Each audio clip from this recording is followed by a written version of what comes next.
અરે એક જણો ઘરે જમવા બેઠો ને આમ બેન સારા હતા, તે લાઈવ હમણાં મેં રોટલી ગરમા ગરમ પીરસતા જતા હતા, રોટલી વણતા જાય, પાછા ઓલો બેઠો ગરમા ગરમ ખાતો જાય. અને બેન એટલા બધા ડાયા સાહેબ, બબે રોટલી સ્પેરમાં ત્યાં રહે, હજી ઓલી છે ઠરીને ખાતા જેવી થાય ને એ હજી ન જમી લે ત્યાં બીજી રોટલી આવી ગઈ હોય. બેન એટલા ડાયા. એમાં ઓલે રોટલી તોડી તો એમાં વાળ નીકળ્યો. આ રોટલીમાં વાળ ને આ બધું લગ્ન પછી 20 વર્ષે દેખાયો. તાજા હોય ત્યારે કચ્છું ન દેખાય. હા, તું મારી છે કે તમે મારા છો, તું મારી છે, તમે મારા છો. 20 વર્ષ પછી તમે તું નીકળી જાય, મારા મારી એટલું થાય.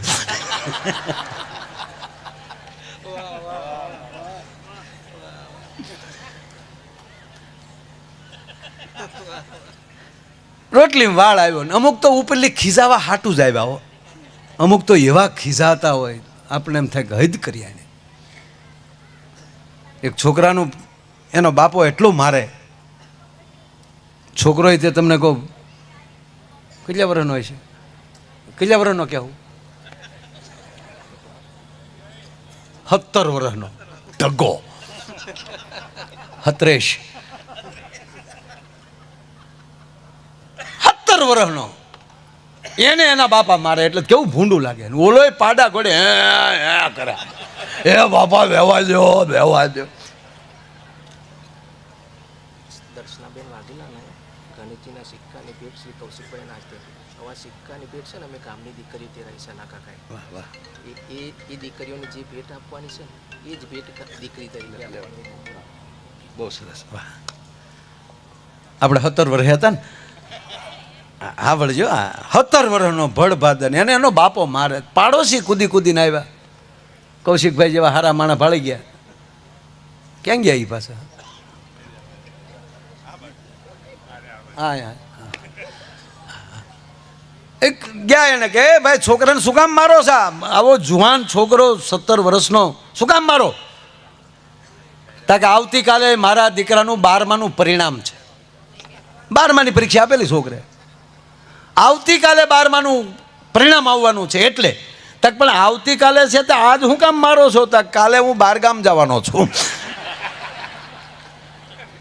કેટલો બાપુજીને ભરોસો છે કે ઉડ્યો જ હોય ને એટલે આજ ભૂકા કાઢ લો. એમાં આમ રોટલી તોડી અંદરથી વાળ નીકળ્યો ને મીડો રાડ્યું નાખવા. આખું છે કોડિયું છે, આ વાળ આવ્યો રોટલીમાં. તેની પત્નીએ કીધું તો પણ મૂકી જો ને બાજુમાં, હું રોટલી બનાવું છું, બીજી આવે જ છે, મૂકી જો સાઈડમાં. મૂકી ગયો એટલે રોટલી આમ બગાડવાની, આવી રીતે લોટ બગાડવાનો.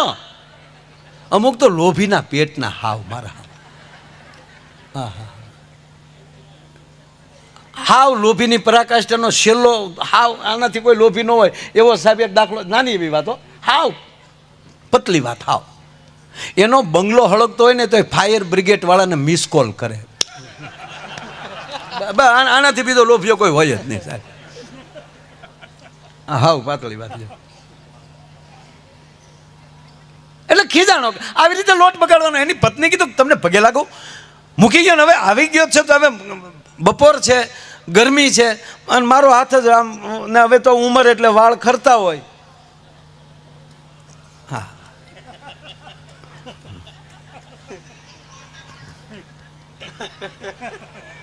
હું મારો દીકરો માયો ફૂગા પાડતો હતો.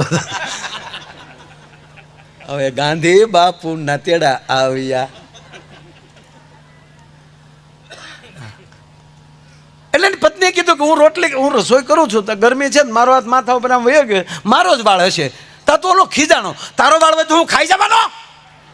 કે પણ હું તમને ક્યાં ખાવાનું કહું છું, મૂકી ગયો ને સાઈડમાં, ભલા આવું કરવાનું?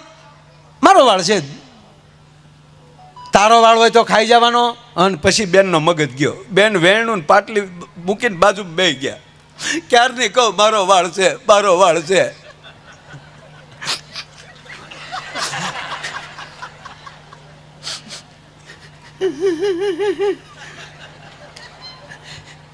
મારો વાળ છે. હવે તમને આ વાળ નથી ગમતો ને? ગુગુ જોવા આવ્યા ત્યારે કેટલું આખું ઘર ડાયું થતું હતું અને આની મમ્મી તો પાછી કેટલું બોલતી, અમારા દીકરાને ઇંગ્લિશ સિવાય ફાવતું નથી. અહીંયા આવ્યા પછી ખબર પડી ઇંગ્લિશ સિવાય ફાવતું નથી આને.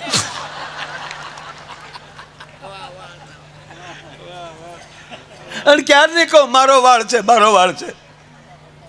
હવે મારો વાળ ગમતો નથી જ તમને.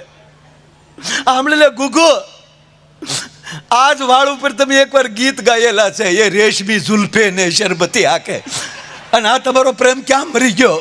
ભલા મને પ્રેમ હોય તો વાળ હું અંબોડાય હોય તો ગળકી જાય. ઓલો ખાઈ ગયો ભલે ભલે ભલે ભલે ભલે કરે.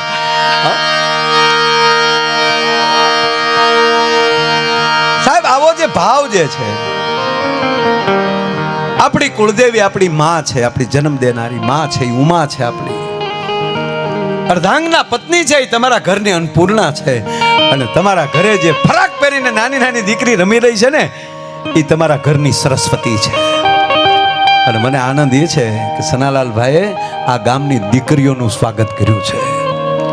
ગણેશજીની સરસ પ્રતિમા નાની આપીને, અને જ્યારે દર્શનાબેન અહીંયા પધાર્યા છે ત્યારે એને પણ ગામના દીકરી સમજી અને સનાલાલભાઈની પરિવાર એને પણ ગણેશજીની મૂર્તિ પ્રતિમા આપીને એનું સન્માન કરવા ઈચ્છે છે. આ ખરેખર એટલે મૂળ વાત એ છે કે આ દેશ છે એનું સન્માન કરે. માટે આવી મોજ મારે મોજ મારે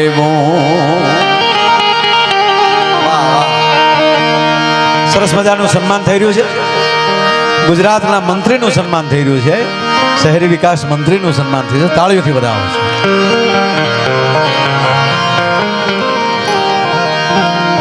બહુ અચ્છે.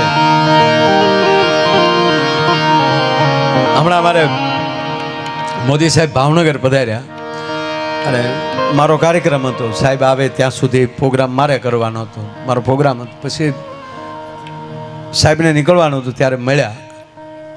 તે અમે બે આમ જે સાહેબનો પ્રોટોકોલ હોય ને કે આમ દૂર ઊભું રહેવાનું, એટલે મને તો આપણે દૂર ઊભા થા, પણ સાહેબ જોઈ ગયા એટલે ત્રીજે જ પગથિયેથી શું માયાભાઈ કરીને આનંદ કર્યો. ને અમે બે આમ હાથ પકડેલા ને, અમારા બેના એક એક હાથ આમ ને બે એટલા બધા હસીએ છીએ. એ ફોટો એટલો બધો મીડિયામાં આવ્યો. પછી મોદી સાહેબ ભાવનગર શું કામ આવ્યા એ કરતા મીડિયાવાળા એ પૂછતા તમે બે વાતું શું કરતા હતા એ કહો. એટલે પણ અમે દાંત કે છે એ તમે મેં કીધું એ તો નહીં કહું, પણ મારે કહેવું છે એ સાહેબ કે એને આગલી રાતે આપણા ભૂપેન્દ્રભાઈ, આપણા ગુજરાતના મુખ્યમંત્રી, એ ભાવનગર રાતે આવી ગયા હતા. અને ત્યારે અમે જ્યારે બેઠા અને ત્યારે મેં એક વાત કરી, આ સાહેબને બેઠા છે એટલે કહું. તમને એમ થાય કે આ બધાને અમે મળતા હશું તો કંઈક બીજી વાત. ના, અમે અમારી ફરજ પૂરી કરીએ છીએ. એક કલાકારની ફરજ શું હોય? મેં સાહેબને એવું કીધું, ભાવનગરના 2-3 પ્રસંગ કીધા. ભાવનગરનો નિયમ હતો સાહેબ. ભાવનગર મહારાજ કૃષ્ણકુમાર સિંહજી શેલા રાજવી અને સરદાર વલ્લભભાઈ પટેલ આખા દેશમાં પરિક્રમા કરતા હતા. ભક્તિ ફેરી લઈને નીકળ્યો હતો એ માણસ દેશને એક કરવા માટે. અને જ્યારે ભાવનગર પધાર્યા ને ત્યારે 1800 પાદરના ધણી કૃષ્ણકુમાર સિંહજીએ એનું સ્વાગત કરી અને એટલું કીધું હતું કે વલ્લભભાઈ પહેલા વહેલા 1800 પાદર હું તમને આપું છું. પેલું ભાવનગર સાહેબને તો ખબર છે, પણ એ મેં વાત કરી, પણ મેં વાત આ કરી કે સાહેબ નિયમ એ હતો કે કોઈ પણની ચોરી થઈ હોય 1800 પાદરમાં 2 મહિના સુધી એની તપાસ ચાલે. અને 2 મહિનામાં એ ચોરી કરેલો માલ ન પકડાય તો જે વસ્તુ જે ચોરાણું હોય એ જે વસ્તુ કે ભાવનગર 3 મહિને આપી દેતું હતું, ભાવનગરના રાજમાંથી મળી જાય. પછી સાહેબ આઝાદી આવી ગઈ, સાંભળજો. અને અમારા દિહોરના એક ખેડૂના દીકરાની ખબર નહોતી કે આઝાદી આવી ગઈ, એને ખબર નહોતી. અને મહારાજ સાહેબને કૃષ્ણકુમાર સિંહજીને મદ્રાસના રાજ્યપાલ ગવર્નર બનાવ્યા હતા ત્યારે, આઝાદી આવી ત્યારે. એટલે આને ચોરી થઈ, એ નીલમબાગમાં આવી, રાજદરબારમાં આવી, જે પરિવારમાં આવીને લખાવી ગયા હતા. પછી આ ધક્કા ખાય એટલે જ્યારે જાય ત્યાં કે તો બાપુ તો મહારાજ સાહેબ તો મદ્રાસ છે. એ 3 મહિના થયા ત્યારે ખેડૂએ કીધું કે મને એ તો કહો કે મહારાજ સાહેબ ક્યારે આવશે? ત્યાં કે નક્કી ન હોય ભાઈ, એ તો હવે મદ્રાસ રહે છે.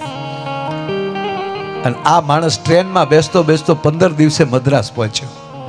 આ ખેડૂ નાજીને કોઈએ કીધું કે ભાવનગર વિસ્તારના એક ખેડૂ ભાઈ આવ્યા છે અને સર આપને મળવું છે. એટલે મહારાજ સાહેબને એવું થયું કે કદાચ આ બાજુ રામેશ્વર કે દક્ષિણ બાજુ કંઈક યાત્રાએ આવ્યા હશે, એટલે બોલાવો એને બોલાવ્યા. મહારાજ સાહેબે કીધું પધારો. યાત્રાએ આવ્યા હતા બાપા? ના, આપને મળવા આવ્યો છું. મને મળવા? હા બાપુ. મળવાનું કારણ? બાપુ 3 મહિના થઈ ગયા મારા બળદ ચોરાણા. 3 મહિના થઈ ગયા. હા બાપુ, હું નીલમબાગમાં જાઉં, આપના દરબાર ભાવનગર જાઓ અને તો એમ કે બધા મદ્રાસ છે, એટલે બાપુ અહીંયા તમને કહેવા આવ્યો. 3 મહિના થઈ ગયા, હવે મને મારા બળદની રકમ મળી જવી જોઈએ. કેટલાના હતા એ વખતે? 100-150 રૂપિયાની બળદની જોડ. એટલાના રકમ આપી મહારાજ સાહેબે. લે ભાઈ, આવવા જવાનો ખર્ચો આપ્યો. આ ભૂપેન્દ્રભાઈ મેં બેઠા બેઠા વાત કરી છે. ઋષિકેશભાઈ બેઠા હતા, જીતુભાઈ વાઘાણી હતા, કનુભાઈ દેસાઈ હતા. સાહેબ, આ રાજાઓની વાતો આઝાદી વયા ગયા પછી હજી અમારા હૃદયમાંથી નીકળતી નથી. એટલા આપી દીધા, રકમ આપી દીધી. પછી મહારાજ સાહેબે કીધું કે તારા બળદકાર ચોરાડા હતા કે બાપુ રાતે નિરણ કરી વાડીએ અને હું સૂઈ ગયો અને મને નીંદર આવી ગઈ એટલે રાતના મારા બળદ ચોરાડા. એ કે તારા બળદ રાતના ચોરાડા ને? તાકે હા ભાઈ, અમે તો જાગતા હતા ને 1800 પાદર આપી દીધા. હવે હું રાજા નથી, હું તમારી જેવી રૈયત છું, પણ તમે મારી પાસે આવ્યા છો. એટલે એમ કરીને બે ત્રણ જે વાત જે કરી. હવે મહારાજ ગામમાંથી શ્રાવણ મહિના પહેલા હું ને જીતુભાઈ, આપ સાહેબ જ્યારે પધાર્યા ત્યારે અમે મારી ગાડીમાં, જીતુભાઈ ત્યારે 3 વર્ષ પહેલા શિક્ષણ મંત્રી હતા. અને જીતુભાઈને અમે આ 2 મહિના પહેલાની વાત કરું. મારા ગામની સ્કૂલ પાસેથી અમે નીકળ્યા અને મારા ગામના વિદ્યાર્થી જોઈ ગયા તો સાહેબ વિદ્યાર્થી બોલ્યા કે આપણા શિક્ષણ મંત્રી જાય. એટલે ભૂપેન્દ્રભાઈને એમ કહેતો હતો કે સાહેબ એ 3 વર્ષ વયા ગયા હોય, છોકરાઓને ન ખબર હોય છતાં વિદ્યાર્થીને ખબર હોય કે આ મારો શિક્ષણ મંત્રી છે. એમાં દેશનો કિસાન દોડવો જોવે કે મારો કિસાન મંત્રી જાય છે, મારો કિસાન મંત્રી જાય છે. આવી વાત કરી તો આ વખતે એને કિસાન મંત્રી બનાવ્યો. મારો કહેવાનો અર્થ, એટલે મેં એ કીધું કે એવી સાપુ મૂકતા જાઓ. પાત્ર તમને મળ્યું છે, તમને એવી રીતે ભજવી લ્યો. મને કલાકારીનું પાત્ર મળ્યું છે, મારે ભજવી લેવાય તમારે સામે. પછી હું અહીંયા આવીને એમ કહું મને મૂડ નથી ને. એક બાજુ ડોક્ટરે એવું કીધું હુમલો ચાલુ છે, તાત્કાલિક નીકળવું પડે. મેં કીધું મારું ઓડિયન્સ આવી ગયેલું છે અને હવે તમે મને કહો કે અહીંયા એડ મૂકી નો મેળ આવે સાહેબ. મને મારો કાર્યક્રમ પહેલા કરી લેવાય કે મારી ફરજ ન ચૂકવા દે. મૃત્યુ તો છે એકવાર, પણ મોકો જે મળ્યો છે આવી રીતે અહીં બેસવાનો.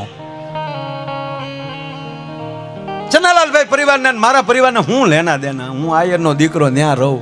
અહીં શું કામ? એક મને ફરજ ભગવાને આપી છે અને મને અહીંયા બેસવાનો મોકો આપ્યો છે, એ મારે ભજવી લેવાય.